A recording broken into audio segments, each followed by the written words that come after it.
Is there anybody here? My voice sounds shrill in the dark. The only answer is the rush of my own heartbeat. Fear steals through me, cold and shivery.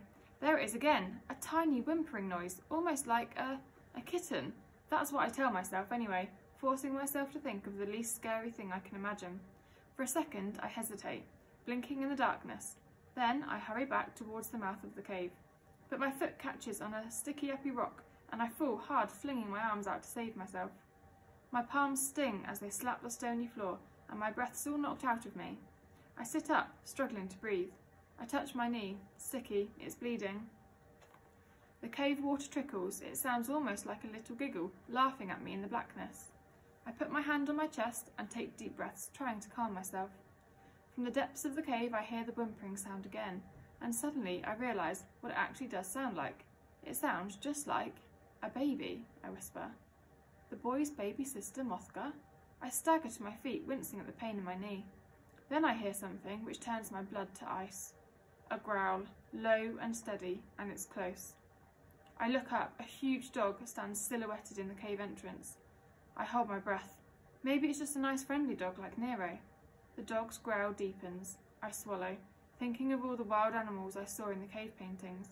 There were no nice friendly dogs in the Stone Age, were there? My breathing quickens. It's not a dog, it's a wolf. The wolf pads into the cave. He lowers his huge body to the ground and slinks towards me, his growl deep and steady. I'm paralysed with fear, but even if I could move, the wolf's blocking my escape. My breath comes back in quick bursts. I can't get out, I can't get out. I smell a metallic smell, like iron, like blood. The growl rises to a snarl and I glimpse the white of the wolf's teeth in a lightning flash. I need to do something. Run deeper into the cave maybe, see if there's another way out? The wolf stops snarling, throws back his head and howls. It's so loud I can feel it reverberating in my bones. I cover my ears, burying my face in my arms.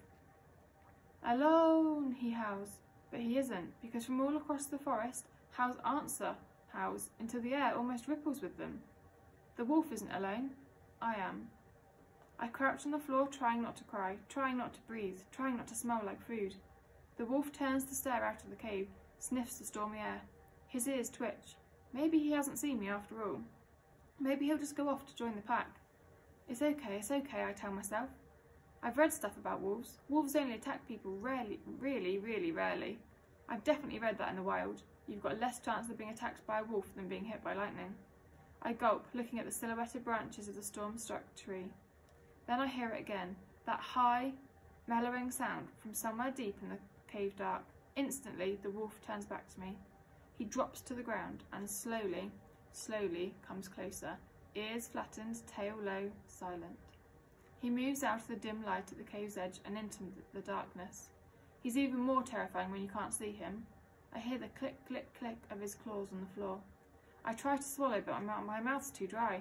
I daren't breathe, but I know the worst thing I could do is panic. I try to think about what else I know about wolves. If a wolf does threaten you, you're supposed to either act bigger than them, scare them off, or you're supposed to act smaller than them so they don't feel threatened. The wolf's growl deepens, so low I feel it in my belly. Which one was it? Act big or act small? I can't remember. What am I supposed to do? I decide to act big.